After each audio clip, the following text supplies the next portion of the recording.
الحمد لله الذي أبدع الأفلاك والأراضين، والصلاة والسلام على من كان نبيا وآدم بين الماء والطين، وعلى آله الطيبين والطاهرين وصحبه أجمعين، أما بعد.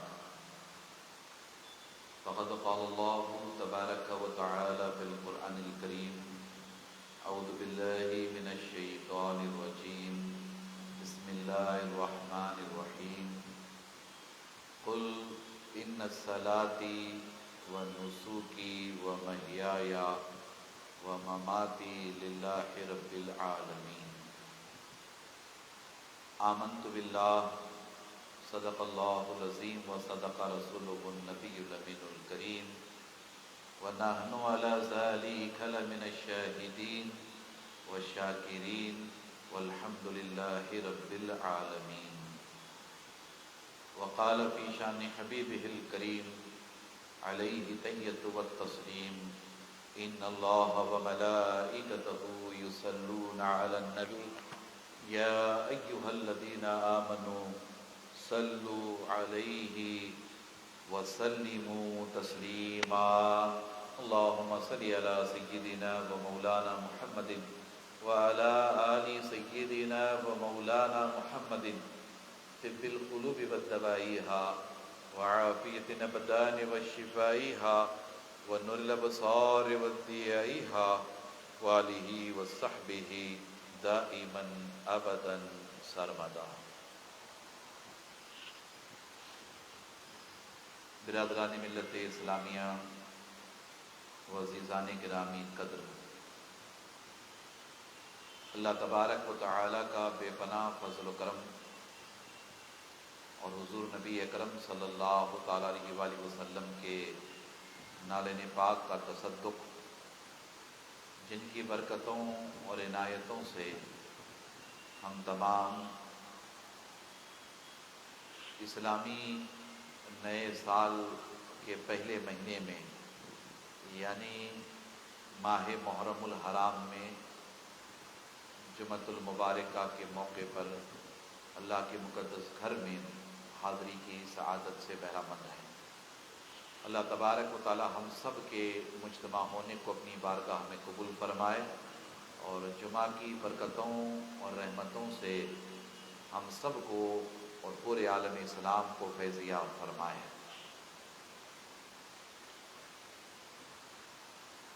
خطبہ مسنونہ کے بعد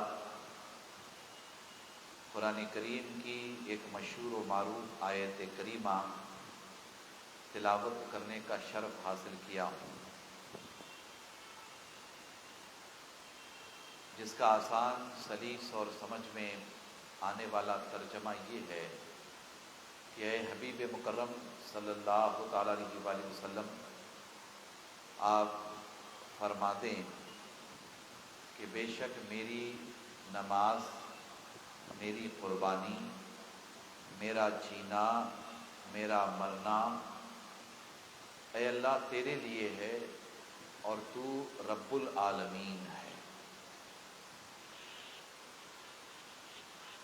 اس آیت کریمہ کے ضمن میں ماہ محرم الحرام کی مناسبت سے میں نے ایک موضوع کا انتخاب کیا ہے: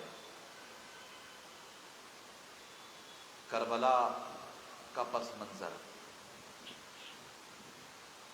یعنی یہ کہ واقعہ کربلا کیوں ہوا، اس کے اسباب و علل کیا ہیں،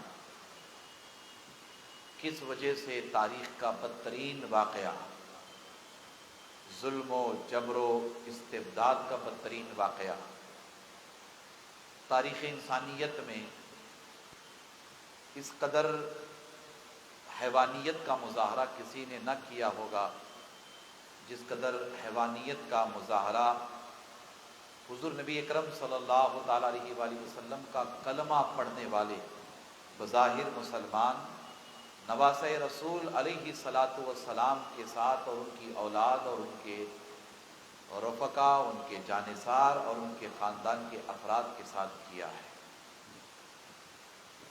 اس پر گفتگو ہوتی رہتی ہے اور گفتگو کا سلسلہ جاری ہے، ہم آپ گفتگو کریں گے انشاءاللہ تعالی۔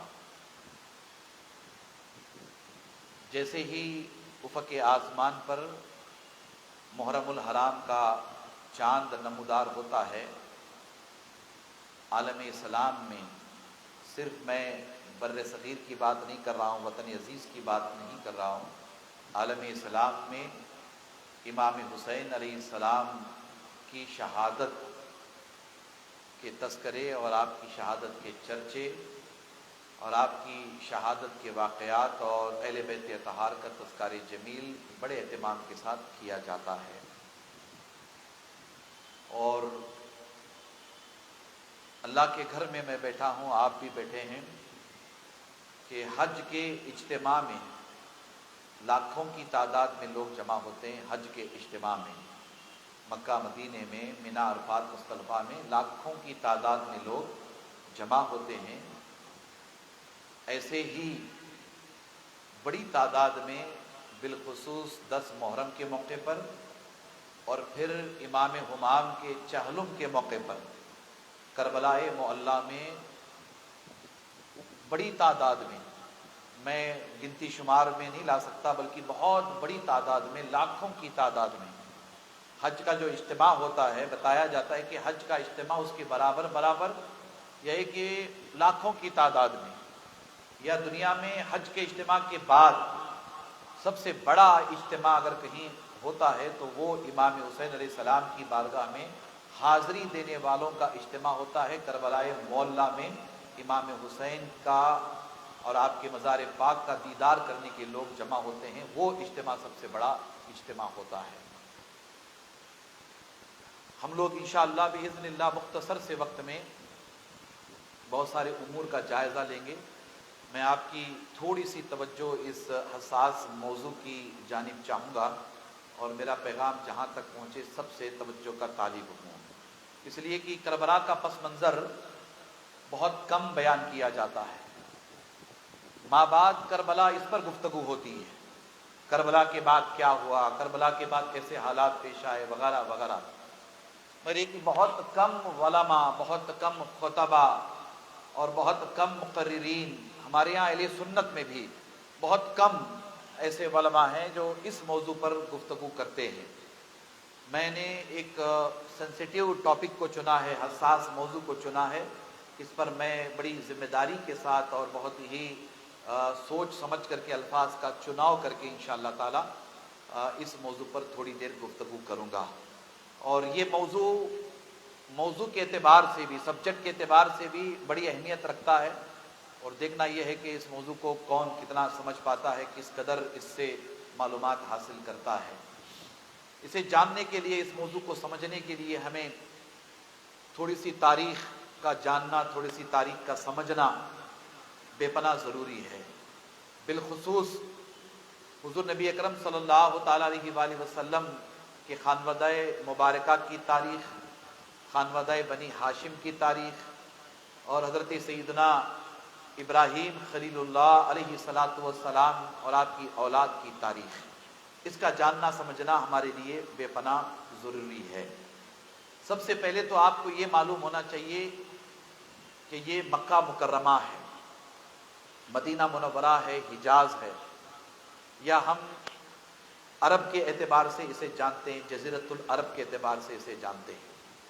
اللہ تبارک و تعالی نے مکہ مکرمہ یا اپنے مبارک گھر کے لیے، مکہ مکرمہ کے لیے، یا اپنے مبارک گھر کے لیے مکہ مکرمہ کا انتخاب فرمایا، اور پھر مکہ مکرمہ کے لیے جزیرۃ العرب کا انتخاب فرمایا۔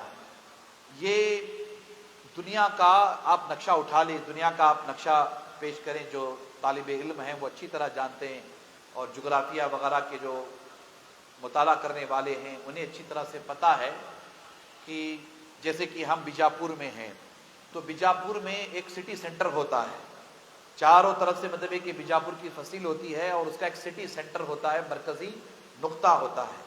کہتے ہیں کہ یہ بیجاپور کا مرکز ہے یا بیجاپور کا سٹی سینٹر ہے، اسے مرکزی نقطہ کہتے ہیں۔ ایسے ہی ہمارے اپنے ملک کا بھی ایک سینٹر ہے، ایسے ہی ایشیا کا بھی ایک سینٹر ہے، ایسے ہی پوری دنیا کا ایک سینٹر ہے جسے مرکزی نقطہ کہا جاتا ہے۔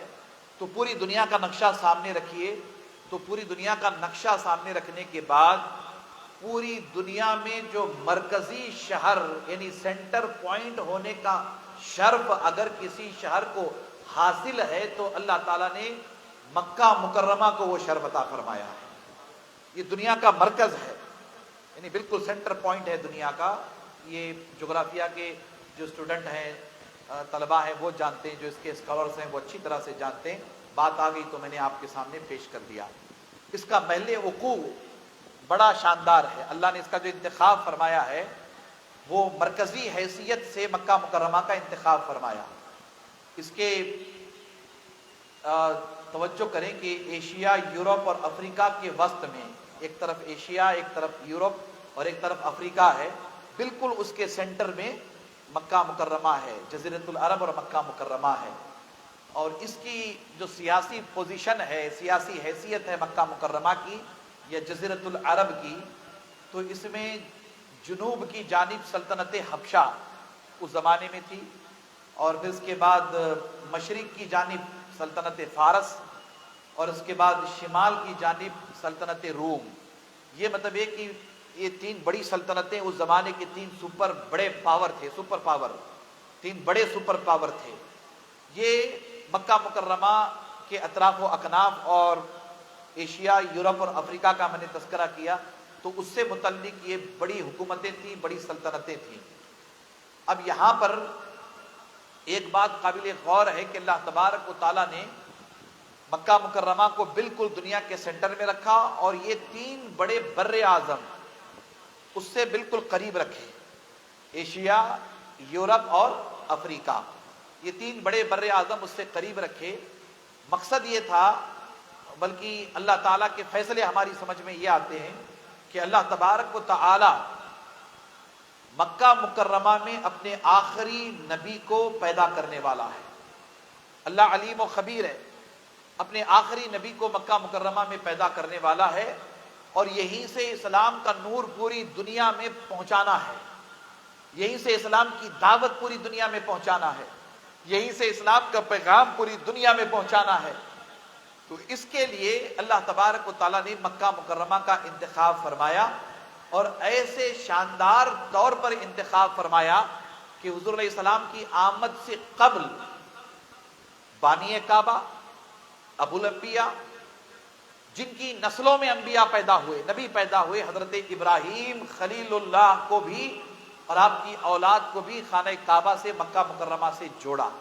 یہ تاریخ ہمارے آپ کے سامنے بہت ہی واضح ہے کہ حضرت ابراہیم خلیل اللہ کے فرزندوں میں حضرت اسماعیل ذبیح اللہ علیہ السلام، ابھی قربانی کا مہینہ گیا ہے، انہی کی قربانی کا تذکرہ، وہی انہی کی سنت کو تازہ رکھا گیا ہے۔ حضرت اسماعیل علیہ السلام کی سنت مبارکہ کو، حضرت ابراہیم علیہ السلام کی سنت مبارکہ کو، حضرت ابراہیم علیہ السلام کے فرزند حضرت اسماعیل علیہ السلام، اللہ تبارک و تعالیٰ نے نبوت و رسالت کی عظمتوں سے آپ کو نوازا۔ اب ظاہر سی بات ہے کہ حضرت ابراہیم علیہ السلام کے بیٹے ہیں، اور یہ وہ مبارک انبیاء علیہم السلام کی جماعت میں، نسلوں میں ہیں، جنہیں یہ شرف حاصل ہے کہ انہی کی پشتوں سے، انہی کے ارحام سے اور انہی کی پیشانی سے نور نبوت، نور محمدی منتقل ہوتا ہوا حضور نبی اکرم صلی اللہ تعالیٰ علیہ وآلہ وسلم کے اجداد تک پہنچا ہے۔ یہ بات ہمیں بہت ہی ذمہ داری کے ساتھ سمجھنا چاہیے۔ حضرت ابراہیم علیہ السلام کے فرزند حضرت اسماعیل علیہ السلام، ان کے بیٹے کیدار، ان کے بیٹے، یہ بہت ہی مشہور و معروف مطلب ایک ہی شخصیت گزرے ہیں، اور اللہ تعالیٰ نے انہیں بڑا مقام مرتبہ عطا فرمایا۔ ان کی شان یہ تھی کہ یہ خانہ کعبہ کی ہمہ وقت خدمت میں لگا کرتے تھے، ان کی ذمہ داری بھی تھی، بلکہ یہ خانہ کعبہ کی خدمت میں لگا کرتے تھے۔ اللہ تعالیٰ نے بڑی بزرگی انہیں عطا فرمائی تھی حضرت کیدار کو۔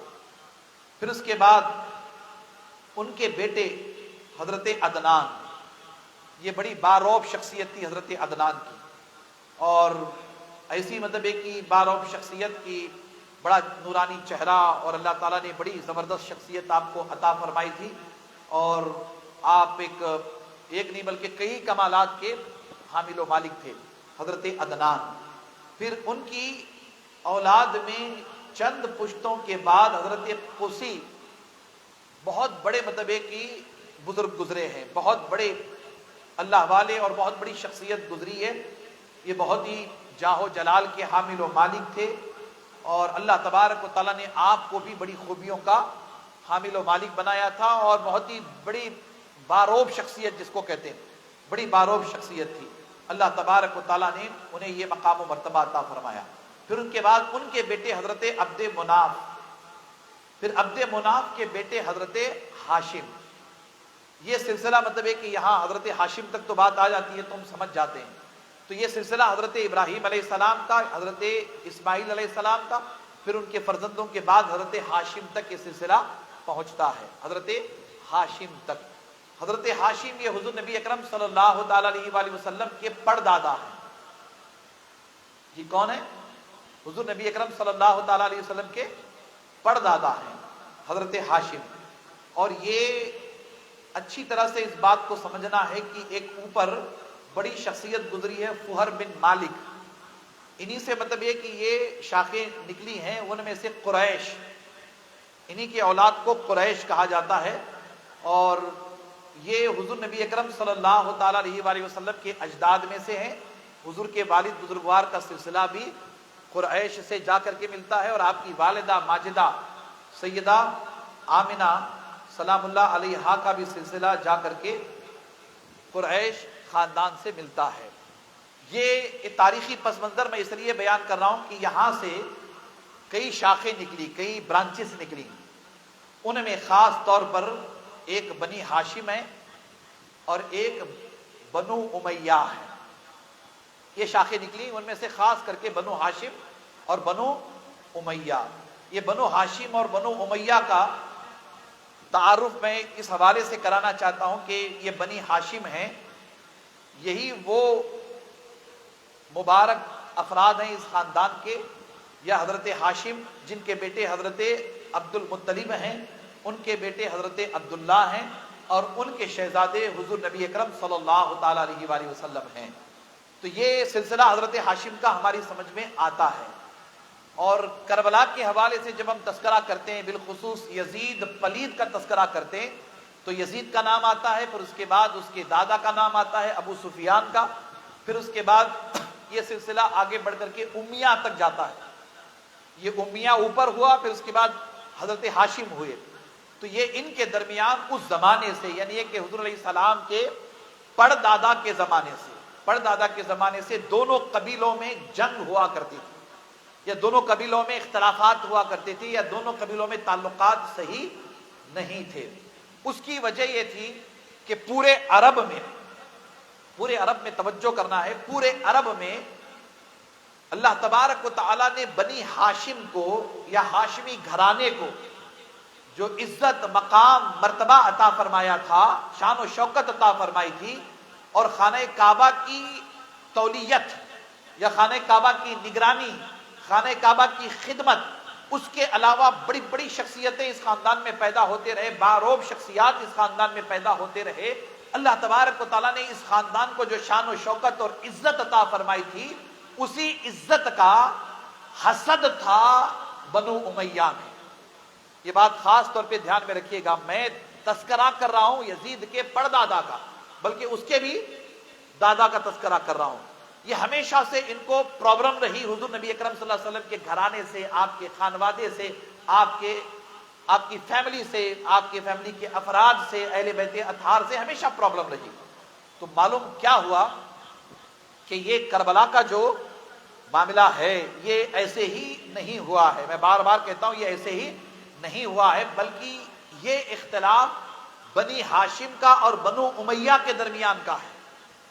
یہ جھگڑا یا یہ چپکلش یا ایک طرح سے یہ حسد اور بغض کا سلسلہ اوپر سے چلا آ رہا ہے۔ ان کو پرابلم کیا تھی؟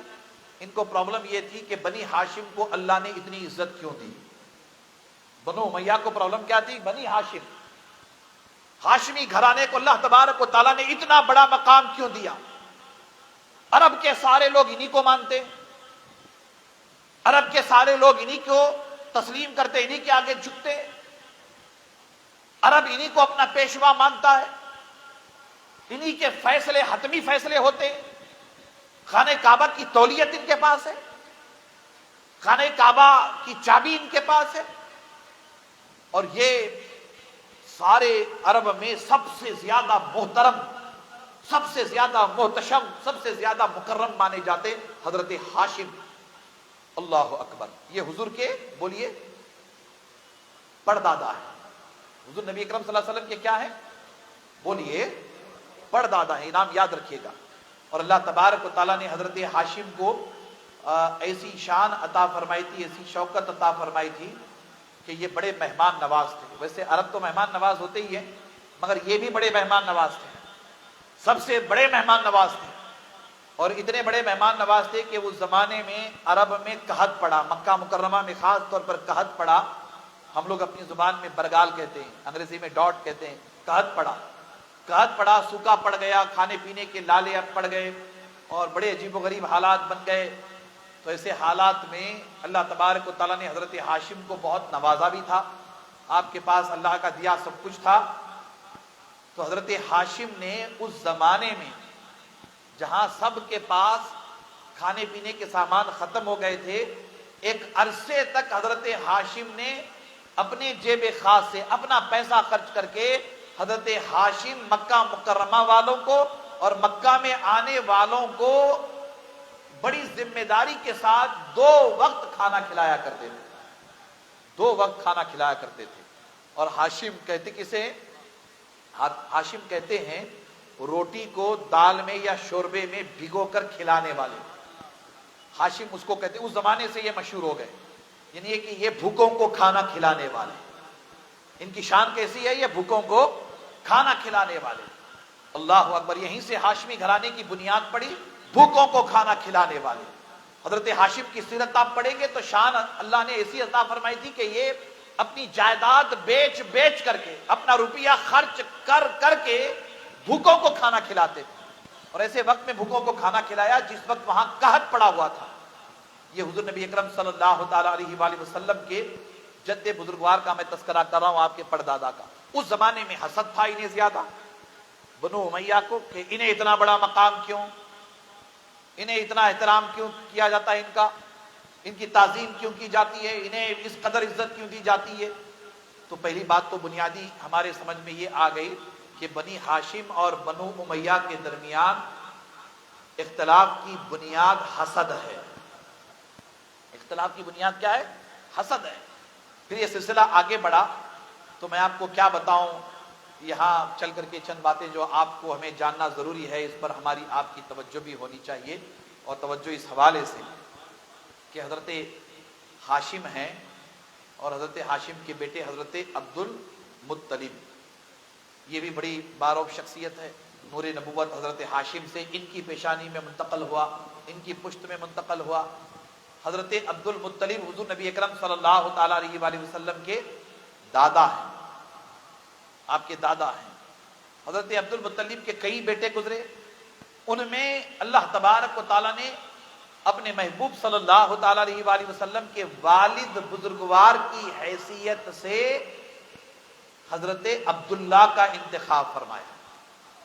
حضرت عبداللہ یہ حضرت عبد المطلب کے شہزادے ہیں اور حضور نبی اکرم صلی اللہ تعالیٰ علیہ وآلہ وسلم کے والد بزرگوار ہیں، اور آپ کی والدہ ماجدہ حضرت سیدہ آمنہ سلام اللہ علیہا، اور یہ آگے چل کر کے دونوں اسی خاندان میں پھر جا کر کے ان کا نسب مل جاتا ہے، والد بزرگوار کا بھی اور والدہ ماجدہ کا بھی۔ اب یہاں پر ہمیں چند باتیں جاننے اور سمجھنے کی ضرورت ہے۔ حضور نبی اکرم صلی اللہ تعالیٰ علیہ وآلہ وسلم کی ولادت بسعادت ہوئی۔ حضور کی ولادت بسعادت کے ساتھ آپ نے تاریخ کا یہ پس منظر بھی سمجھا کہ بنو امیہ ہمیشہ بنو ہاشم کی مخالفت کرتے تھے۔ حضرت ہاشم کے ساتھ بھی یہی ان کو پرابلم تھی، حضرت عبد المطلب کے ساتھ بھی یہی پرابلم تھی، پھر اس کے بعد حضرت عبداللہ کے ساتھ بھی یہی پرابلم رہی، جبکہ حضرت عبداللہ حضرت عبد المطلب کی حیات میں آپ کی موجودگی میں انتقال فرما گئے۔ پھر اس کے بعد حضرت ابو طالب کے ساتھ بھی یہی معاملات رہے، یہ بھی خانہ کعبہ کے متولی رہے نا، ان کے ساتھ بھی یہی معاملات رہے۔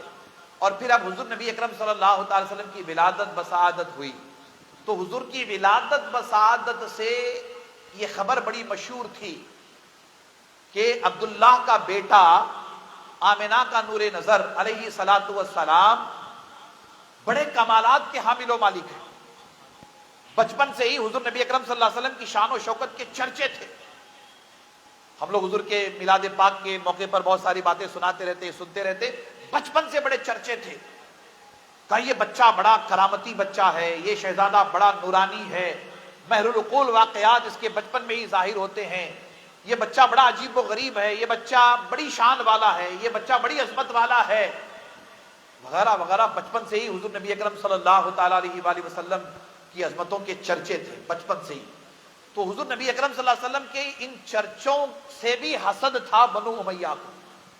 اس زمانے میں بھی بنو امیہ بڑا حسد رکھتے تھے، اور حسد کی انتہا یہ تھی کہ بنو امیہ کے جتنے سردار تھے وہ تو حسد کرتے ہی تھے، ان میں بہت سارے ایسے بھی تھے جو احترام بھی کرتے تھے، ایسا نہیں ہے کہ احترام نہیں کرتے تھے، بڑے ہیں جو احترام بھی کرتے ہیں۔ حضرت عثمان ذو النورین وہ بھی بنو امیہ سے ہی ہے۔ حضرت عثمان ذو النورین جن کے نکاح میں اللہ کے رسول نے اپنی دو بیٹیاں دی، یہ بھی بنو امیہ میں سے ہی ہے۔ اب آپ دیکھیں کہ ان میں بہت سارے تھے جو احترام بھی کرتے تھے، مگر بہت سارے ایسے تھے جو حسد کرتے تھے۔ حسد کی انتہا یہ تھی کہ بنو امیہ کے بہت سارے سردار قریش کے سرداروں کو یا بنی ہاشم کے سرداروں کو یا حضور علیہ السلام کے چچاؤں کو ورغلاتے تھے۔ یہ بات بہت ہی قابل غور ہے۔ ان کا کام کیسے فتنہ فساد پھیلانا تھا وہ میں آپ کو بتا رہا ہوں۔ یہ کربلا کا پس منظر ہم سمجھنے کی کوشش کر رہے ہیں، کیسے کس طرح سے ان لوگوں نے فتنہ فساد پھیلایا۔ بچپن سے جب اللہ کے رسول کے چرچے ہوا کرتے تھے تو وہ ہوتا ہے نا، ہمارے یہاں بھی ہم لوگ دیکھتے رہتے ہیں، خاندان میں یا قبیلے میں یا سوسائٹی میں کوئی بچہ خوبصورت سا پیدا ہو جائے یا کوئی بچہ کمالات والا تھوڑا سا پیدا ہو جائے، اور بچہ ایسا پیدا ہو جائے کہ وہ بہت نورانی چہرے والا ہے، یا یہ کہ وہ بچہ پیدا ہوا تو پیدا ہوتے اس نے اللہ کہا۔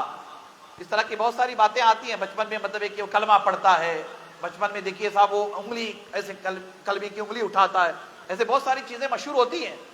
تو آپ نے دیکھا ہوگا کہ بہت سارے لوگ اپنے ہی خاندان کے ہوتے ہیں، اپنے ہی قبیلے کے ہوتے ہیں، انہیں حسد ہوتا ہے۔ حسد ہوتا ہے کہ یہ ہمارے بچے کو ایسا کیوں نہیں ملا مقام، ہے نا، ہمارے بچے کو یہ شان کیوں نہیں ملی۔ یہ ایک طرح سے حسد کرنا انسانی فطرت ہے، مگر وہاں کچھ زیادہ ہی حسد تھا، کچھ زیادہ ہی حسد تھا۔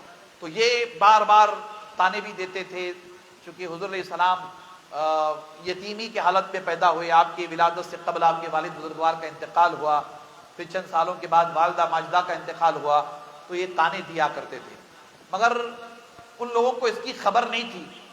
وہ قطعی طور پر نہیں جانتے تھے کہ جس نورانی بچے کو یہ تانے دیا کرتے ہیں، یا جس نورانی بچے کی عظمتوں کے ساتھ یہ لوگ حسد کرتے ہیں، یہ نورانی بچہ عام بچوں کی طرح نہیں ہے، بلکہ یہ تو رحمت للعالمین ہے اور سارے نبیوں کا امام ہے۔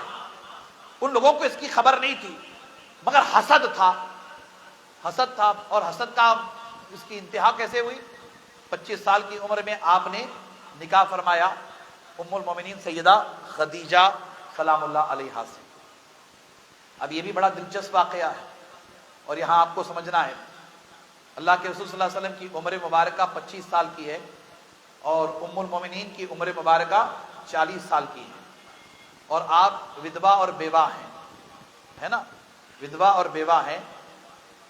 آپ سے نکاح کے لیے، چونکہ آپ عرب کی عورتوں میں مکہ نہیں کہہ رہا ہوں، عرب کی عورتوں میں سب سے زیادہ معزز ترین مانی جاتی تھی ام المومنین سیدہ خدیجہ سلام اللہ علیہا۔ مالی اعتبار سے، فائنینشلی طور پر تجارت ان کا اپنا کاروبار تھا، کئی لوگ ان کے ہاں کام کیا کرتے تھے، فائنینشلی طور پر مالی اعتبار سے بھی ام المومنین بہت مضبوط تھی، بے پناہ خوبصورت تھی، بے پناہ وجیح تھی اور سب سے زیادہ معزز بھی تھی. عرب کی عورتوں میں سب سے زیادہ رسپیکٹ انہیں تھا. بڑے بڑے سردار نکاح کے خواہش مند تھے، بڑے بڑے سردار نکاح کے خواہش مند تھے. انہوں نے سب کا مطلب ہے کہ رشتہ انکار کر دیا تھا، رد کر دیا تھا کہ نہیں، مجھے ان میں سے کسی سے شادی نہیں کرنی ہے. مگر خود سے ہو کر کے ام المومنین نے، حضور نبی اکرم صلی اللہ علیہ وسلم آپ کا تجارتی سامان لے جاتے تھے، آپ کا تجارتی سامان لے گئے تھے اور آپ کے کمالات، آپ کے معجزات ام المومنین کے جو خدام تھے یا تجارت کا سامان لے جانے والوں میں آپ کے یہاں کام کرنے والے تھے، انہوں نے حضور علیہ السلام کی شان و شوکت بتائی اور خود آپ نے بھی دیکھا بے پناہ برکت ہوئی، بے پناہ اللہ نے برکتوں سے نوازا.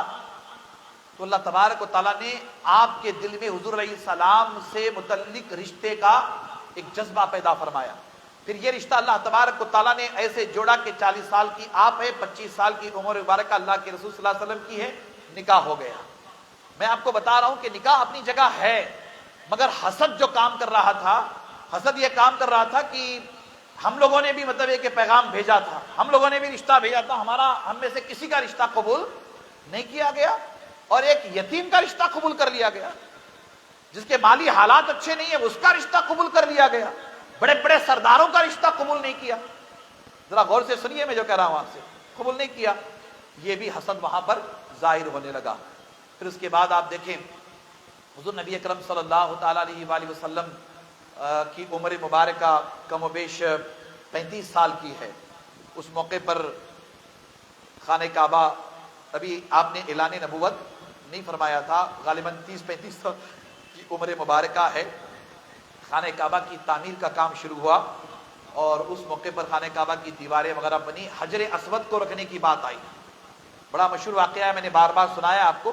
حجر اسود کو رکھنے کی بات آئی کہ حجر اسود کون اپنے ہاتھوں سے اٹھا کر کعبے کی دیوار میں رکھے گا. بڑے بڑے سردار تھے، سب کے سب خواہش میں تھے. اب سب میں یہ طے پایا کہ کل صبح فجر میں، فجر کا مطلب ہے کہ صبح صادق کے وقت صبح جو سب سے پہلے خانہ کعبہ کے احاطے میں پہنچے گا وہی اپنے ہاتھوں سے حجر اسود اٹھا کر کے کعبے کی دیوار میں نصب کر دے گا. اللہ تبارک و تعالیٰ نے یہ فیصلہ بھی حضور کے حق میں فرمایا. ابھی آپ نے نبوت و رسالت کا اعلان نہیں فرمایا تھا. سب کے سب حیران پریشان اور سب یہ سمجھ رہے تھے کہ ہم پہلے پہنچے. ان سب سے پہلے اللہ کے رسول صلی اللہ تعالیٰ علیہ وسلم خانہ کعبہ میں پہنچے ہوئے. ان سب سے پہلے حضور علیہ السلام خانہ کعبہ میں پہنچے ہوئے تھے اور آپ نے وہ چادر کا ایک اہتمام کیا، سب کو لیا. اب آپ کسی سے انتشار نہیں چاہتے تھے، اختلاف نہیں چاہتے تھے، سارے سرداروں کو جوڑا اور ہمیشہ آپ جوڑنے کی فکر میں رہتے تھے. توڑنے کی آپ نے کبھی فکر، کبھی توڑنے کا کام کبھی آپ نے نہیں کیا. تو سب کو جوڑا، پھر اٹھا کر کے حجر اسود بھی خانہ کعبہ کی دیوار میں نصب کیا. اب آپ غور کریں کہ اس وقت بھی حسد کیا گیا، کہا کہ یہ شرف بھی اللہ کے رسول صلی اللہ علیہ وسلم کو عطا ہوا. 40 سال کی عمر مبارکہ ہوئی، اللہ تعالیٰ نے حکم دیا اپنے محبوب کو کہ اے میرے محبوب صلی اللہ علیہ وسلم اب آپ اپنے نبی اور رسول ہونے کا اعلان فرما دیں. اللہ کے رسول نے اپنے نبی اور رسول ہونے کا اعلان فرمایا. اور آپ کو معلوم ہونا چاہیے کہ حضور علیہ السلام نے جیسے ہی اپنے نبی اور رسول ہونے کا اعلان فرمایا تو مکہ مکرمہ میں جن لوگوں نے آپ کی نبوت و رسالت کا انکار کیا، آپ کو جھٹلایا، ان میں پیش بنو امیہ تھے. ان میں پیش کون تھے؟ بنو امیہ تھے. حضور علیہ السلام کے گھر کے افراد بھی، چچا بھی بہت سارے آپ کے، وہ بھی مطلب ہے کہ آگے تھے، مگر پیش بنو امیہ تھے. پیش بنو امیہ تھے. اور اس قدر حسد بڑھا کہ مکہ مکرمہ میں کیا کچھ ہوا آپ کو پتا ہے. میں بارہا ذکر کرتا ہوں، یہاں تک کہ حضور علیہ السلام کی جان تک لینے کی کوشش کی گئی، آپ کو قتل کرنے کی تک کوشش کی گئی. ہجرت کی رات کا واقعہ آپ کو پتا ہے، کیسے حالات پیدا ہوئے، کس قدر مظالم آپ پر ڈھائے گئے. اللہ اکبر. ایسے حالات میں بھی اللہ کے رسول صلی اللہ تعالیٰ علیہ وآلہ وسلم کا ساتھ دینے والوں میں حضرت عبد المطلب تھے، حضرت ابو طالب تھے. حضرت عبد المطلب کا انتقال، حضرت ابو طالب تھے آپ کے چچا. ایسے حالات میں بھی ساتھ دینے والے آپ کے چچا حضرت ابو طالب تھے. اب یہاں یہ بات بھی سمجھنے کی ضرورت ہے کہ حضرت اللہ کے رسول صلی اللہ علیہ وسلم سے جتنی نفرت کی جا رہی تھی یا حسد کیا جا رہا تھا، مظالم ڈھائے جا رہے تھے، تو سب سے زیادہ حضور علیہ السلام کے ساتھ کھڑے رہنے والے حضرت ابو طالب تھے۔ حضرت ابو طالب کا خاندان تھا، حضرت ابو طالب کی اولاد تھی۔ سب سے زیادہ حضرت ابو طالب حضور نبی اکرم صلی اللہ علیہ وسلم کے ساتھ کھڑے رہتے تھے، سارے حالات میں آپ کے ساتھ کھڑے رہتے تھے۔ اب مکہ میں رہنے بسنے والوں کو اس زمانے سے، یاد رکھیے گا، اس زمانے سے حضرت ابو طالب سے بھی اور آپ کی اولاد سے بھی حسد شروع ہو گیا تھا۔ حضرت ابو طالب سے بھی اور آپ کی اولاد سے بھی حسد شروع ہو گیا تھا۔ حضرت علی کرم اللہ تعالی وجہ الکریم کو نشانہ بنایا گیا، امام علی علیہ السلام کو نشانہ بنایا گیا۔ آپ نے جب اسلام قبول کیا یا کہ اسلام کا اظہار فرمایا تو اس وقت امام علی علیہ السلام کی عمر مبارکہ 10 سال کی تھی، 10 سال کی تھی امام علی علیہ السلام کی عمر مبارکہ۔ حضرت ابو طالب شانہ بشانہ کھڑے رہتے تھے، ساتھ رہتے تھے ہر مصیبت میں، ہر پریشانی میں۔ شاب ابی طالب کا واقعہ بھی ہمارے سامنے، شاب ابی طالب میں کیا کچھ پیش آیا وہ تفصیلات بھی ہمارے سامنے، ہم اچھی طرح سے جانتے ہیں سب کچھ۔ تو اب آپ یہاں سے یہ سمجھتے ہوئے چلیں کہ حضور نبی اکرم صلی اللہ تعالی علیہ وآلہ وسلم کے ساتھ ساتھ حضرت ابو طالب اور حضرت ابو طالب کی اولاد سے بھی حسد کا سلسلہ آگے بڑھا۔ حسد کا سلسلہ کم و بیش 13 سال مکہ مکرمہ میں گزرے اور 10 سال حضور علیہ السلام کے مدینہ منورہ میں گزرے۔ تو اس 23 سال کے عرصے میں امام علی علیہ السلام، 10 سال کی یہاں عمر مبارکہ، ادھر 23 سال آپ جمع کر لیجئے تو 33 سال ہے نا، 33 سال کا عرصہ اللہ کے رسول صلی اللہ علیہ وسلم کے ساتھ امام علی کا گزرا۔ تو جس قدر حسد، بغض اور دشمنی اللہ کے رسول صلی اللہ علیہ وسلم کے ساتھ کی جاتی تھی، اتنی ہی دشمنی امام علی کے ساتھ اور آپ کی اولاد کے ساتھ بھی کی جاتی تھی۔ اللہ اکبر۔ میں بہت تفصیل میں نہیں جاؤں گا اس لیے کہ مجھے وقت اجازت نہیں دے رہا ہے، مگر میں آپ کے سامنے چند باتیں رکھ رہا ہوں، اسے آپ ذمہ داری کے ساتھ سنیے۔ ان کا کام کیا ہوتا تھا؟ بالخصوص بنو امیہ کا ان کا کام یہ ہوتا تھا کہ یہ اللہ کے رسول صلی اللہ علیہ وسلم کی شان میں گستاخی کرتے تھے، بے ادبی کرتے تھے، اور یہ ہر اس شخص کے دشمن تھے جو حضور علیہ السلام کی خدمت میں رہا کرتے تھے، ہر اس شخص کی مخالفت یہ کرتے تھے جو حضور نبی اکرم صلی اللہ علیہ وسلم کا ساتھ دیتے تھے۔ اب ظاہر سی بات ہے کہ حضرت ابو طالب ہوں یا امام علی ہوں، یہ بھی ہاشمی گھرانے کے چمکتے دمکتے ستارے، ان کے ساتھ بھی حسد اور بغض کا سلسلہ شروع ہو گیا۔ طرح طرح کے الزامات امام علی پر لگائے جاتے تھے، طرح طرح کے الزامات امہات المومنین پر لگائے جاتے تھے، طرح طرح کے الزامات اللہ کے رسول پر لگائے جاتے تھے۔ وہ باتیں جو اللہ کے رسول نے نہیں کہی ہیں وہ گھڑ کر کے وہ باتیں کہی جاتی تھی۔ ایسی ایسی گھنونی حرکتیں حضور نبی اکرم صلی اللہ علیہ وسلم کو بدنام کرنے کے لیے، امام علی کو بدنام کرنے کے لیے، اہل بیت اطہار کو بدنام کرنے کے لیے ایسی گھٹیا حرکتیں کی جاتی تھی کہ تاریخ کے اوراق بھرے پڑے ہوئے ہیں کس قدر اس طرح کی گندگی کی گئی ہے۔ یہ ساری باتیں جاننا سمجھنا ہمارے لیے بے پناہ ضروری ہے۔ اب آپ اندازہ لگائیں، معاذ اللہ استغفر اللہ، معاذ اللہ استغفر اللہ، امام علی علیہ السلام پر بےہودہ قسم کے الزامات لگا کر شکایتیں حضور نبی اکرم صلی اللہ علیہ وسلم کی بارگاہ میں کیا کرتے تھے، امام علی کے بارے میں شکایتیں کیا کرتے تھے۔ اللہ اکبر۔ بلکہ بدقسمتی ہماری یہ کہ ایسی روایتیں کتابوں میں آ گئی، چھپ گئی، اور اسے آج باضابطہ طور پر ایک فرقہ جو خوارج کا ہے، نواصب کا ہے، بیان کرتا ہے۔ ایسی روایتیں چھپ بھی گئیں، ایسے الزامات لگائے گئے۔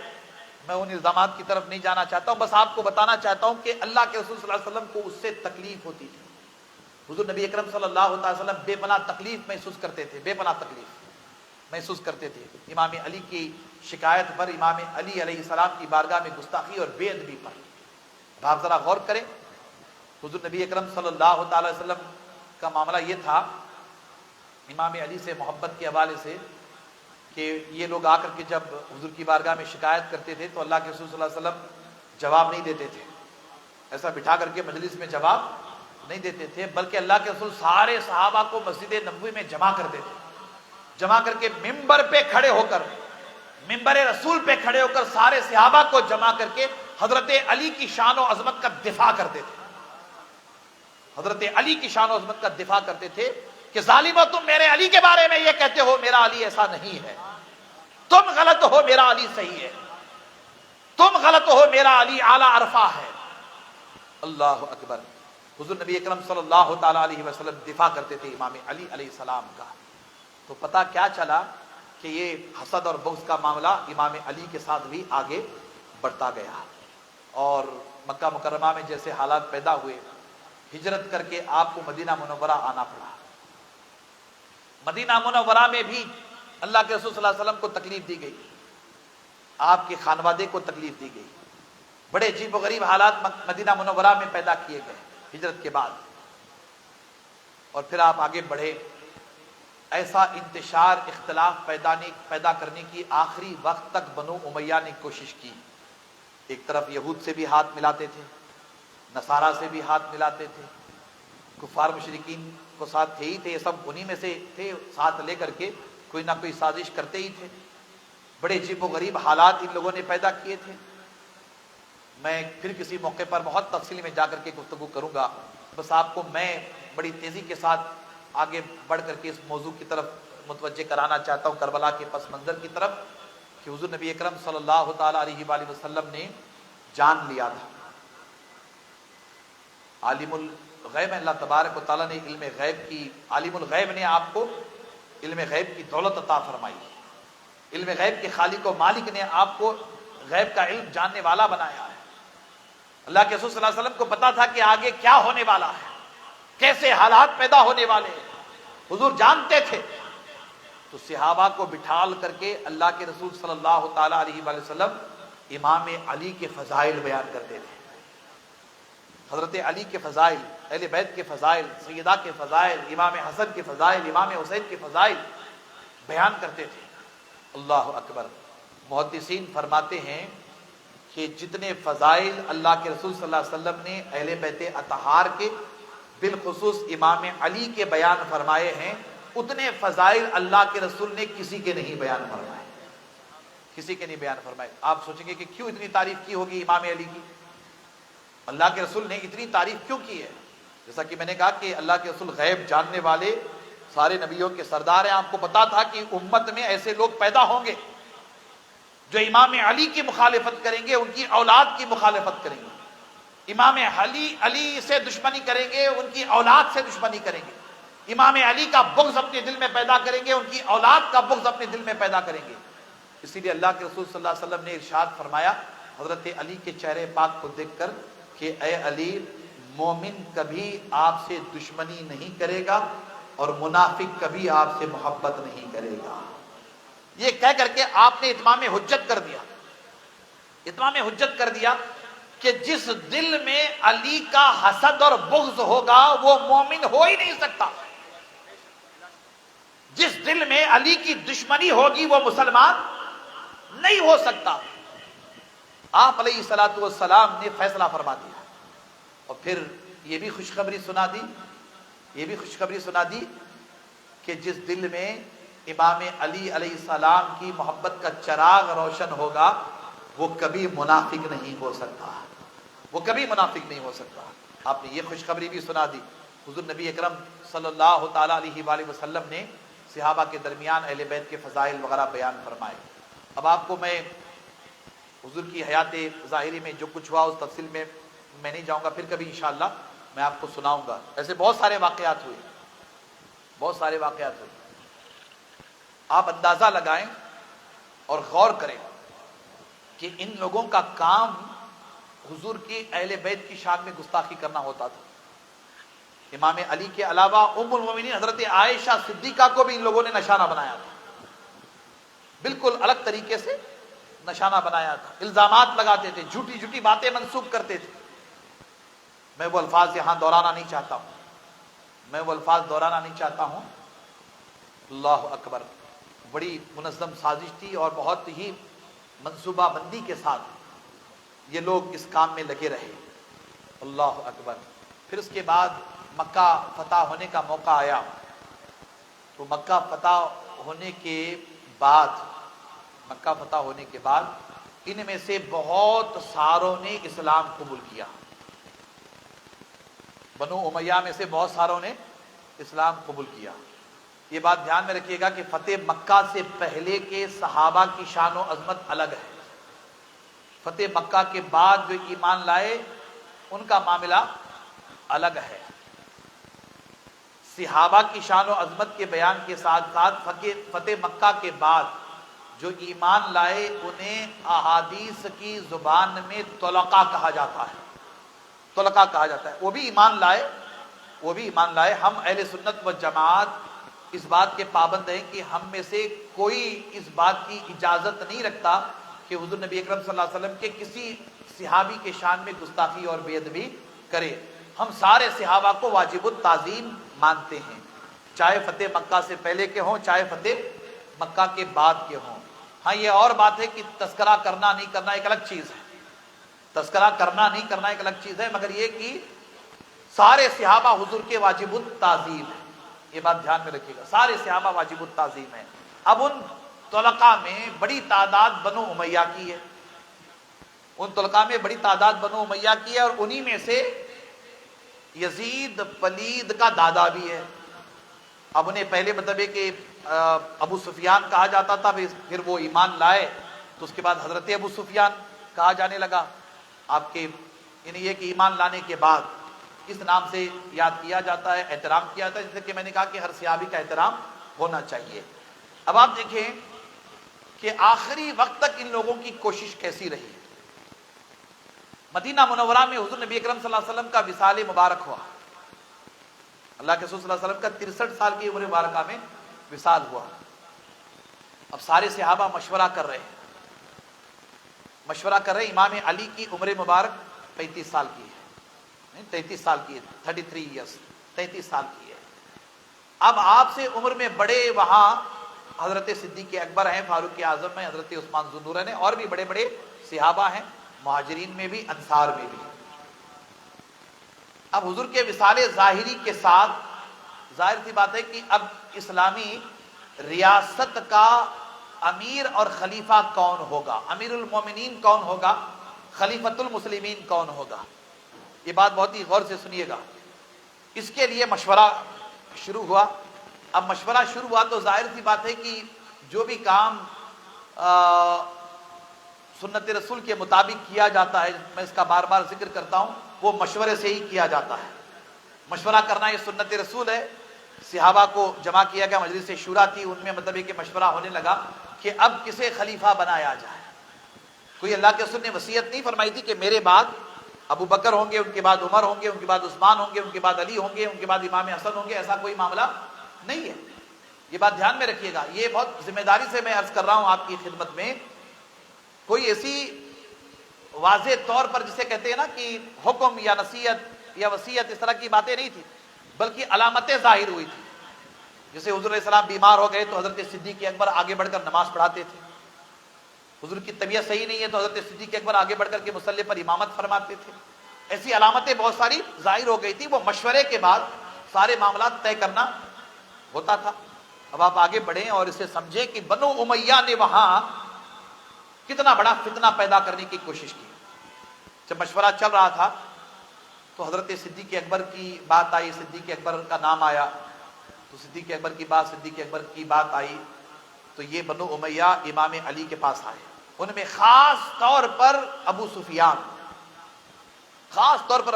نام یاد ہے نا، خاص طور پر ابو سفیان. اب چونکہ صحابی ہیں اس لیے احترام کے ساتھ ہم نام لیتے. یہ آئے، ان کے ساتھ اور بھی ان کے لوگ تھے.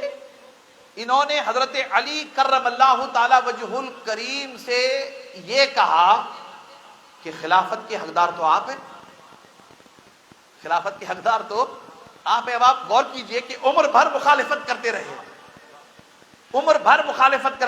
رہے، علی سے لڑتے رہے، علی کی عظمتوں کے ساتھ لڑتے رہے، امام علی کی شان کے ساتھ کھلواڑ کرتے رہے. اب نیا فساد پیدا کرنے کے لیے، امت میں فساد ڈالنے کے لیے، امت کو دو حصوں میں تقسیم کرنے کے لیے، امت میں انتشار پیدا کرنے کے لیے امام علی کے پاس ان کے دوست بن کر، ہمدرد بن کر جا کر کے یہ کہیں کہ آپ اس کے زیادہ حقدار ہیں اور آپ کہیں تو ہم سارے مہاجرین سے بات کریں. خلیفہ تو مسلمانوں کا امیر المومنین تو بنی ہاشم میں ہونا چاہیے، اور آپ اس کے سب سے زیادہ حقدار ہیں۔ اب آپ اندازہ لگائیں کہ امت میں فتنہ ڈالنے کی کتنی بڑے پیمانے پر کوشش کی گئی۔ کربلا کا پس منظر ایسے ہی سمجھ میں نہیں آئے گا، میں سمجھا رہا ہوں آپ کو۔ تو امام علی کرم اللہ تعالیٰ وجہ الکریم ان کی خفیف الحرکات سے واقف تھے، ان کی ریشہ دوانیوں سے واقف تھے، ان کے فتنے سے واقف تھے، ان کی نیتوں سے واقف تھے۔ ارے وہ علی ہیں، علی ہے نا، علی ان کے فتنوں سے نہیں واقف ہوں گے تو اور کون واقف ہوگا؟ اور کون واقف ہوگا؟ روئے زمین پر امام علی سے بڑھ کر کے اس زمانے میں کون جاننے والا تھا؟ حضرت صدیق اکبر کے ساتھ بھی امام علی کھڑے رہے، فاروق اعظم کے دور خلافت میں قدم بقدم امام علی فاروق اعظم کے ساتھ چلتے رہے، عثمان ذو النورین کے ساتھ چلتے رہے۔ امام علی ہی تو ہے جنہیں اللہ تبارک و تعالیٰ نے حضور نبی اکرم صلی اللہ علیہ وسلم کے علوم کا، آپ کے معارف کا وارث بنایا، اور خود ارشاد فرمایا کہ انا مدینۃ العلم و علی بابھا۔ یہ شان و یہ عظمت امام علی کی ہے، تو امام علی نہیں جانتے تھے کہ ابو سفیان کی کیا نیت ہے؟ امام علی نہیں جانتے تھے کہ بنو امیہ کی کیا نیت ہے؟ امام علی نہیں جانتے تھے کہ ان میں سے بہت سارے منافقین ہیں، ان کی کیا نیت ہے؟ امام علی نے اس پرپوزل کو ایکسپٹ نہیں کیا، قبول نہیں کیا، رد کر دیا، ریجیکٹ کر دیا۔ پھر باہمی مشورے سے، آپ کو پتہ ہے کہ باہمی مشورے سے امام علی علیہ السلام، فاروق اعظم، عثمان ذو النورین سب ہیں، باہمی مشورے سے سرکار صدیق اکبر کو امیر المومنین، پہلا خلیفہ، خلیفہ راشد کے طور پر منتخب کیا گیا ہے نا۔ میں بتا رہا ہوں آپ کو کہ سازشیں کیسی ہوئی ہے اور کب کب ہوئی، کس طرح سے ہوئی۔ پھر آپ آگے بڑھیں اور اسے تھوڑا سا جاننے اور سمجھنے کی کوشش کریں۔ حضرت صدیق اکبر کا دور خلافت گزرا، فاروق اعظم کا دور خلافت، حضرت عثمان ذو النورین کا دور خلافت، یہ تین خلفاء کا دور خلافت گزرا ہے۔ میں اس پر تھوڑی سی گفتگو کروں گا۔ یہاں رک کر کے میں ایک روایت آپ کو جامع ترمذی کی اور اس کے علاوہ حدیث کی اور بہت ساری کتابوں میں یہ روایت آئی ہے، میں ایک روایت آپ کو سنانا چاہتا ہوں۔ اللہ کے رسول صلی اللہ تعالیٰ علیہ وسلم رحمت للعالمین ہے، رحمت للعالمین ہے۔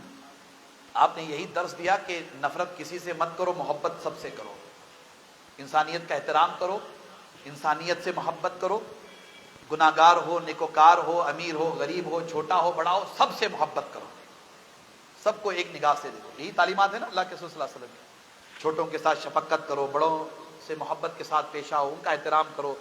یہ ساری باتیں اللہ کے رسول صلی اللہ علیہ وسلم نے بیان فرمائی، بار بار ہم احادیث کے ذریعہ سنتے رہتے ہیں۔ مگر یہاں حضور نبی اکرم صلی اللہ علیہ وسلم کی سیرت پاک کا یہ باب بھی جاننا سمجھنا بے حد ضروری ہے۔ اس لیے ضروری ہے کہ میں نے کہا نا کہ کربلا کا پس منظر جب بھی بہت کم لوگ بیان کرتے ہیں، بہت کم علماء خطبہ بیان کرتے ہیں، اس ٹاپک پر گفتگو ہی نہیں ہوتی ہے، تو یہ باتیں بھی بیان نہیں ہوتی ہیں۔ تو جامع ترمذی میں حدیث پاک آئی، حضور رحمت للعالمین، انسانوں کا تو معاملہ الگ ہے، جانوروں کے ساتھ بھی آپ محبت فرماتے تھے، آپ تو رحمت للعالمین ہیں۔ اور جامع ترمذی میں روایت آئی کہ اللہ کے رسول صلی اللہ علیہ وسلم 3 قبیلوں سے نفرت کرتے تھے، یا 3 قبیلوں کو پسند نہیں فرماتے تھے، 3 قبیلوں کو پسند نہیں فرماتے تھے، 3 قبیلوں کو اللہ کے رسول پسند نہیں فرماتے تھے۔ اب آپ غور کریں، کفار مشرکین ہیں، جان کے دشمن بھی ہیں، تو اللہ کے رسول صلی اللہ علیہ وسلم نے انہیں معاف بھی فرما دیا، قریب بھی بلایا اور اپنی دعاؤں سے بھی نوازا۔ 3 قبیلوں کو اللہ کے رسول پسند نہیں کرتے تھے، ان 3 خاندانوں کو اللہ کے رسول پسند نہیں کرتے تھے۔ یاد رکھیے، 3 خاندانوں کو اللہ کے رسول صلی اللہ علیہ وسلم پسند نہیں کرتے تھے۔ ایک خاندان ان میں قبیلہ بنی ثقیف ہے، یہ قبیلہ بنی ثقیف کا قبیلہ۔ دوسرا قبیلہ بنی حنیفہ کا قبیلہ، بنی حنیفہ کا قبیلہ، یہ دوسرا قبیلہ۔ پھر تیسرا قبیلہ بنو امیہ یا بنو امیہ، اس طرح سے بھی آپ پڑھیں، یہ اموی ہے، بنو امیہ۔ اس قبیلے کو بھی اللہ کے رسول صلی اللہ علیہ وسلم پسند نہیں فرماتے تھے۔ یہ میں حضور علیہ السلام کی حیات ظاہری کی بات بتا رہا ہوں، ابھی حضور کا وصال نہیں ہوا ہے، میں اس وقت کی بات بتا رہا ہوں۔ ان 3 قبیلوں کو اللہ کے رسول پسند نہیں کرتے تھے۔ تو آپ غور کریں ساری دنیا کو آپ پسند کرتے ہیں، آپ رحمت للعالمین ہیں، نفرت آپ کسی سے نہیں کرتے، سب سے محبت کرتے ہیں، ارے دشمن بھی آ جائے تو آپ اسے معاف کر دیتے ہیں۔ مگر یہ تین قبیلے ایسے جنہیں اللہ کے رسول پسند نہیں کرتے۔ جامع ترمذی کی روایت، اللہ کے رسول ان تین قبیلوں کو پسند نہیں کرتے، بنی ثقیف کو پسند نہیں کرتے، بنی حنیفہ کو پسند نہیں کرتے، اور بنی امیہ کو پسند نہیں کرتے، ان تین کو پسند نہیں کرتے۔ آپ حیرت میں پڑیں گے، اللہ اکبر، میں یہ قبیلہ ثقیف کی بات کروں، ایک ظالم و جابر حکمران گزرا ہے جس کا نام حجاج ابن یوسف ہے، بڑا ظالم و جابر، حجاج ابن یوسف۔ حجاج ابن یوسف یہی بنی ثقیف سے ہے، حجاج ابن یوسف یہی بنی ثقیف میں پیدا ہوا، اسی قبیلے سے وہ حجاج ابن یوسف ہے۔ اور ایک اس زمانے میں اپنے نبی ہونے کا دعویٰ کیا تھا، اللہ کے رسول صلی اللہ علیہ وسلم کی حیات ظاہری اور بالکل وصال ہوا تو اس نے اعلان کر دیا کہ میں نبی ہوں، محمد ابن عبداللہ صلی اللہ تعالیٰ علیہ وآلہ وسلم نبی نہیں ہے، میں نبی ہوں۔ اس نے نبوت کا دعویٰ کیا تھا، اس کا نام ہے مسلمہ کذاب۔ کیا نام ہے اس کا؟ مسلمہ کذاب۔ اس کا تعلق یہ بنی حنیفہ سے ہے، بنی حنیفہ سے اس کا تعلق ہے، مسلمہ کذاب، یہ اسی قبیلے میں پیدا ہوا۔ اور یہ بنو امیہ ہیں، بنو امیہ، اس قبیلے سے یزید پیدا ہوا۔ اللہ اکبر، اس قبیلے سے یزید پیدا۔ اب بات سمجھ میں آئی نا کہ اللہ کے رسول ان تین قبیلوں کو پسند کیوں نہیں کرتے تھے؟ تین قبیلوں کو اللہ کے رسول پسند اس لیے نہیں کرتے تھے کہ ان کی حرکتیں ہی ایسی تھی، اور ان میں ایسے پیدا ہونے والے تھے ظالم و جابر۔ ایک تو ظالم و جابر ہے، دوسرے نے نبوت کا دعویٰ کیا، اور تیسرے نے نواسہ رسول کو 3 دن بھوکا پیاسا رکھ کر کے شہید کر دیا۔ یہ تین قبیلے ایسے، انہیں اللہ کے رسول صلی اللہ علیہ وسلم پسند نہیں کرتے تھے۔ پھر ایک روایت سناؤں آپ کو، میں نے بہت ساری کتابوں میں ہے، مگر یہ کہ یہ خاص طور پر اس روایت کو جانیے سمجھیے۔ اسے البدایہ والنہایہ میں روایت کیا گیا، الصواعق المحرقہ میں اسے روایت کیا گیا۔ اسے حضرت ابو عبیدہ رضی اللہ تعالیٰ عنہ راوی ہیں، وہ فرماتے ہیں کہ حضور نبی اکرم صلی اللہ تعالیٰ علیہ وآلہ وسلم نے فرمایا کہ میری امت کا امر یعنی حکومت عدل کے ساتھ قائم رہے گی، میری امت کی حکومت ہمیشہ عدل کے ساتھ، انصاف کے ساتھ قائم رہے گی، یہاں تک کہ پہلا شخص جو اسے تباہ کرے گا وہ بنو امیہ میں سے ہوگا جس کو یزید کہا جائے گا، جس کو یزید کہا جائے گا۔ ابھی یزید پیدا بھی نہیں ہوا ہے، یہ حضور نبی اکرم صلی اللہ علیہ وسلم کی شان علم غیب ہے، شان علم غیب ہے، اور وہ یزید ہوگا، بنو امیہ میں سے ہوگا، بنو امیہ میں سے ہوگا، اس کا نام یزید ہوگا۔ پھر ایک حدیث میں فرماتے ہیں کہ میری سنت کو بدلنے والا، میری شریعت کو بدلنے والا، میری سنت کو بدلنے والا، اسلام کے نظام عدل و انصاف کو بدلنے والا، اللہ اکبر، وہ بنو امیہ میں سے ہوگا جس کو یزید کہا جائے گا۔ نام یزید بھی بتا دیا اور قبیلہ بھی بتا دیا کہ وہ بنو امیہ میں سے ہوگا۔ مجھے بتائیے کہ اس قدر واضح طور پر اللہ کے رسول صلی اللہ علیہ وسلم کے احادیث کے ہوتے ہوئے بہت ہی افسوس ہوتا ہے کہ بہت سارے لوگ آج بھی یزید کی تائید میں لگے رہتے ہیں، یزید کو برا بلا کہنے سے کتراتے ہیں، یزید کے کفر کے قائل نہیں ہیں، یزید کی ساری ظالمانہ حرکتیں اللہ کے رسول صلی اللہ علیہ وسلم کی حدیث پاک سے بڑھ کر کے اور کیا چاہیے، اور کیا چاہیے بتائیے۔ اس کے ہوتے ہوئے بھی ان کا اپنا ایک موقع بنا ہوا ہے۔ بہرحال میں آپ کو یہ بتانا چاہ رہا ہوں، اس پر ہم مزید گفتگو کریں گے بعد میں انشاءاللہ۔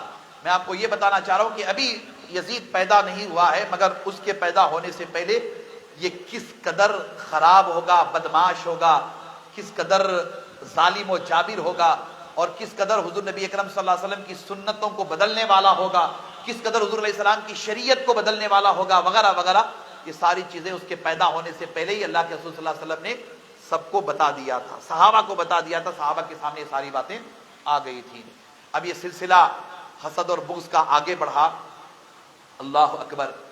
حضرت عثمان ذو النورین جب خلیفہ بنے تو حالات ابتدا میں بہت صحیح تھے، اس کے بعد حالات خراب ہونا شروع ہو گئے، منافقین کچھ نہ کچھ حرکتیں کرتے ہی تھے۔ پھر اس کے بعد یہ سلسلہ آگے بڑھا، حضرت عثمان ذو النورین کی شہادت ہوئی. حضرت عثمان ذو النورین کی شہادت ذی الحجہ 18 ذی الحجہ 35 ہجری کو آپ کی شہادت ہوئی. حضرت عثمان غنی رضی اللہ تعالی عنہ کی آپ کی شہادت کے بعد حالات اور بگڑ گئے. سب نے متفقہ طور پر امام علی علیہ السلام کو امیر المومنین بنایا، خلیفۃ المسلمین منتخب کیا. خلیفۃ المسلمین امیر المومنین منتخب کرنے کے بعد بنو امیہ کا ہی ایک گروپ، حالانکہ حضرت عثمان ذو النورین خود اموی ہیں، اللہ کے رسول صلی اللہ علیہ وسلم نے اپنی دو بیٹیاں آپ کے نکاح میں دی ہیں، ایسی شان و عظمت ہے. جیسا کہ میں نے کہا کہ بنو امیہ کے بہت سارے سردار بہت ہی شان و عظمت والے ہیں، مگر بہت سارے ایسے ہیں جو آخری وقت تک حسد کرتے رہے. حضرت عثمان ذو النورین کی شہادت کے بعد امام علی سے مطالبہ شروع ہوا. مطالبہ شروع یہ ہوا کہ حضرت عثمان ذو النورین کو جن لوگوں نے شہید کیا ہے ان سے قصاص لیا جائے. امام علی علیہ السلام نے کہا کہ بالکل قصاص لیا جائے گا، مگر قصاص لینے سے پہلے تحقیق کی جائے گی. تحقیق یہ کی جائے گی کہ امام یعنی حضرت عثمان ذو النورین کو شہید کرنے والے کون ہیں، اس لیے کہ ہجوم آ کر کے آپ پر حملہ کیا تھا. ہجوم میں بہت سارے لوگ ہوتے ہیں، جیسے موب لنچنگ ہوتی ہے، لفظ استعمال کرتے ہیں لوگ موب لنچنگ. ہجوم نے حملہ کیا، ہجوم نے شہید کر دیا. تو ہجوم میں کون کون ہوں گے، جب تک ہم یہ تحقیق نہیں کر لیں گے تب تک ہم قصاص نہیں لے سکتے. یہی اللہ اس کے رسول کا قانون ہے نا. قتل کرنے والا قاتل پہلے ثابت ہو، اس کا جرم ثابت ہونے کے بعد ہی ہم اسے سزا دیں گے. اب اس بات کا بتنگڑ بنایا گیا. بتنگڑ یہ بنایا گیا کہ امام علی حضرت عثمان کے قتل کا بدلہ نہیں لینا چاہتے. امام علی حضرت عثمان کے قاتلوں کو پکڑنا نہیں چاہتے. امام علی حضرت عثمان کے قاتلوں کو سزا نہیں دینا چاہتے. امام علی نے کبھی یہ نہیں فرمایا. امام علی نے یہ فرمایا کہ جو قاتل ہیں، جنہوں نے حضرت عثمان ذو النورین کو شہید کیا ہے، انہیں ہم ضرور سزا دیں گے، قصاص ضرور لیں گے، مگر پہلے تحقیق کریں گے. یہ سنت رسول کے مطابق آپ نے گفتگو کی، اللہ اس کے رسول کے حکم کے مطابق آپ نے گفتگو کی. مجھے بتائیے کہ کسی بے گناہ کو اگر سزا دی جائے تو یہ کتنا بڑا جرم ہے. یہ کتنا بڑا جرم، شک کے بنیاد پر، شبہ کے بنیاد پر کسی بے گناہ کو سزا دی جائے، کتنا بڑا جرم ہے. اللہ اکبر. امام علی علیہ السلام کی اس بات کو لے کر بتنگڑ بنایا اور وہیں سے اختلافات شروع ہو گئے. دمشق میں ایک الگ حکومت بن گئی. امام علی نے اپنی خلافت کا، چونکہ آپ نے مشورے کے ساتھ آپ کی خلافت تھی، اس کا اظہار ہوا. پھر میں آپ کو بتاؤں کہ امام علی علیہ السلام کی کل جو خلافت کا پیریڈ ہے وہ کم و بیش 5 سال کے عرصے میں، 4.5 سال 5 سال کے عرصے میں آپ کی خلافت کا عرصہ ہے. ایک لمحے کے لیے بھی حضرت علی کو چین سکون سے بیٹھنے نہیں دیا گیا. جنگ صفین ہوئی، جنگ جمل ہوئی اور جنگ نہرواں ہوئی. اللہ اکبر. مسلمانوں کا خون بہا، بہت بڑے پیمانے پر صحابہ شہید ہوئے، تابعین شہید ہوئے بڑے پیمانے پر. میں اس تفصیل میں نہیں جانا چاہوں گا، مگر بتا رہا ہوں آپ کو کہ کتنا بڑا فتنہ پیدا کیا گیا امت میں. اب حضرت علی کو نشانے پر رکھا گیا تھا، علی کے خاندان کو نشانے پر رکھا گیا تھا. یہی وجہ تھی امام علی علیہ السلام کی بھی شہادت 21 رمضان 40 ہجری میں واقع ہوئی. مارنے والا کوئی اور نہیں تھا، اس کا نام عبد الرحمن ابن ملجم تھا. علی کو شہید کرنے والا عبد الرحمن ابن ملجم تھا. اور پھر آپ اندازہ لگائیں، آگے بڑھیں.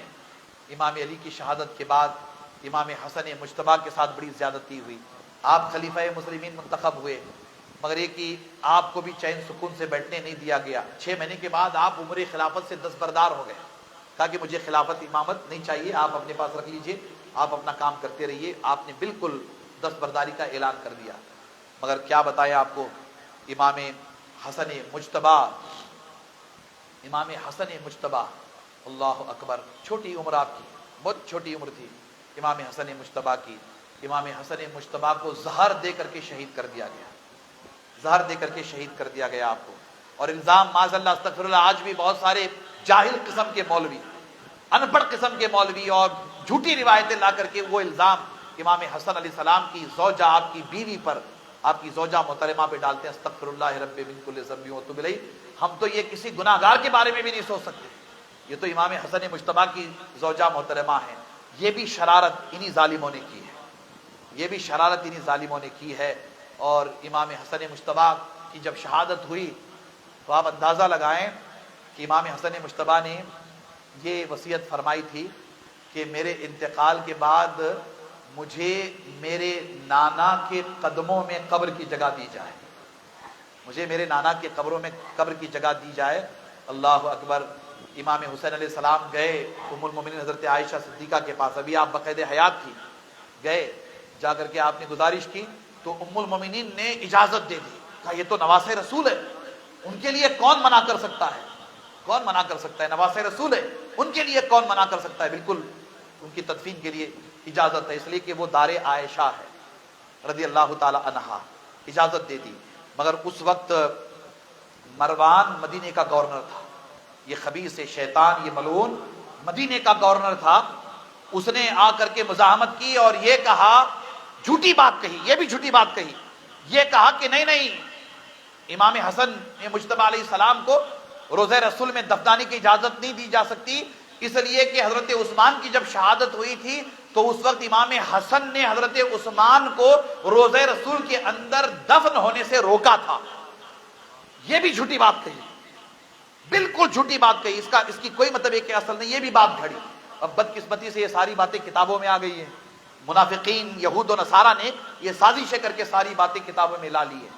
اللہ اکبر، کتنا بڑا الزام لگایا امام حسن مجتبیٰ پر، تدفین ہونے نہیں دیا گیا۔ بلکہ آپ تعجب کریں گے، امام حسین علیہ السلام کے بڑے بھائی امام حسن علیہ السلام کا جنازہ جب مدینہ منورہ میں نکلا، پورا مدینہ جمع ہو گیا تھا، تل دھرنے کی جگہ نہیں تھی، مگر بعض ظالموں نے، اہل بیت اطہار کے گستاخوں اور بے ادبوں نے، مصطفیٰ جان رحمت کے خاندان کے غداروں نے امام حسن علیہ السلام کے جنازے پر تیر چلائے، جنازے پر تیر چلائے، نواسہ رسول کے جنازے پر تیر چلائے۔ اب آپ اندازہ لگائیں، یہ سب کلمہ پڑھنے والے تھے، یہ سب مسلمان تھے، ان میں کوئی یہود نصارہ نہیں تھا، ظاہراً مسلمان تھے، تیر چلائے۔ حضرات گرامی، یہ اسباب ہیں، سب سے بڑے اسباب، کربلا کے پس منظر کے اسباب بتا رہا ہوں میں آپ کو۔ اور پھر اس کے بعد امام حسن مجتبیٰ کے بعد اب روئے زمین پر ایک ہی شخصیت، صحابہ بہت سارے تھے، ایک ہی شخصیت سب سے بڑی شخصیت تھی، عالم اسلام جنہیں سب سے زیادہ احترام کی نگاہوں سے دیکھتا تھا، سارے مسلمان جن کی تعظیم، تکریم، ادب و احترام کرتے تھے، جنہیں سب سے زیادہ عزت حاصل تھی عالم اسلام میں، روئے زمین پر ایک ہی ہستی بچ گئی تھی، اور اس عظیم ہستی کا نام امام حسین علیہ السلام، امام حسین علیہ السلام ہے۔ وہ ایک ہی ہستی بچی ہوئی تھی۔ اب سب اس تعاقب میں، اس تیاری میں لگے رہے کہ اب انہیں کیسے راستے سے ہٹایا جائے، انہیں کیسے راستے سے ہٹایا جائے۔ آئندہ خطاب میں میں بہت ساری باتیں کہوں گا، دیکھتے دیکھتے وقت کافی گزر گیا، میں اس موضوع کے بیان میں میری نظر گھڑی کی طرف گئی ہی نہیں۔ بہرحال میں نے تاریخ کا وہ کڑوا سچ آپ کے سامنے رکھا ہے جس کا جاننا ہم سب کے لیے ضروری ہے۔ بات سمجھ میں آ گئی نا آپ کے؟ بولیے، سمجھ میں آ گئی نا؟ یہ تاریخ کا سب سے کڑوا سچ ہے۔ اللہ اکبر، اللہ اکبر۔ آئندہ جمعہ مزید میں گفتگو کروں گا، اور اس میں صحت کی گزارش کی گئی ہے۔ محمد ارشاد، ان کی والدہ کو ہارٹ ہوا ہے، دعا کریں کہ اللہ تبارک و تعالی انہیں اور کل عالم انسانیت میں جتنے بیمار ہیں اللہ تعالیٰ اپنے محبوب کے وسیلے سے سب کو شفا عطا فرمائے۔ محرم کے جلسوں کا سلسلہ شروع ہو گیا ہے، کل پہلی محرم تھی، آج دوسری محرم ہے۔ جماعت اہل سنت کرناٹکا کی جانب سے 10 روزہ اجلاس منعقد ہوتے ہیں، تو 10 روزہ اجلاس کا آغاز کل سے ہوا ہے، تو آپ حضرات ذمہ داری کے ساتھ تمام جلسوں میں شرکت کریں۔ آج سے ٹھیک 8 دن بعد جمعے کا ہی دن رہے گا، 9 محرم الحرام۔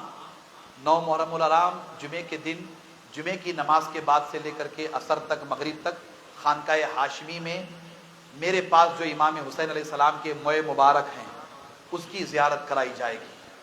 تو آپ حضرات خواتین کو جمعہ کے بعد سے لے کر کے عصر تک، مغرب تک بھیجیے، وہ وہاں زیارت کریں گے انشاءاللہ تعالیٰ پردے کے انتظام کے ساتھ۔ اور مغرب کی نماز کے ساتھ شب عاشوراء کا اہتمام ہوگا۔ شب عاشوراء کے موقع پر مغرب سے لے کر کے پھر عشاء تک رات دیر گئے امام حسین علیہ السلام کے موئے مبارک کی زیارت آپ لوگوں کو بھی کرائی جائے گی۔ میں آپ سب سے ملتمس ہوں کہ آپ سب آ کر کے امام حسین علیہ السلام کے مبارک کی زیارت کریں گے ٹھیک 8 دن بعد۔ پھر 10 محرم کو حزب سابق جماعت اہل سنت کی جانب سے جے بی گارڈن میں شہید اعظم کانفرنس منعقد ہوگی، وہ 29 جولائی کو ہوگی۔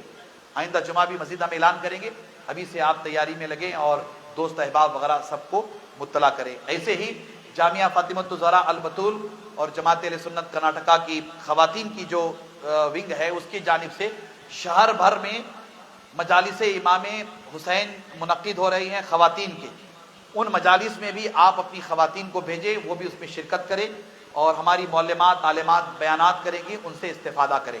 پھر آپ سے میری گزارش ہے کہ تمام جلسوں میں شرکت کر کے ثواب دارین حاصل کریں گے انشاءاللہ تعالی۔ اللہ تبارک و تعالی ہم سب پر کرم فرمائے اور ماہ محرم الحرام کی رحمتیں ہم سب کو عطا فرمائے۔ امام حسین علیہ السلام کے وسیلے سے ہم سب کی چھوٹی بڑی خطاؤں گناہوں کو اللہ معاف فرمائے اور امام حسین علیہ السلام کی چوکٹ سے بٹنے والی خیرات کا خصوصی حصہ ہم سب کو عطا فرمائے اور امام حسین علیہ السلام کی اور اہل بیت اطہار کی سچی محبت ہم سب کے دلوں میں روشن فرمائے۔ آمین ثم آمین بجائی حبیبہ الکریم علیہ تحیت صلی اللہ علیہ وسلم اجمعین برحمتک یا ارحم الراحمین۔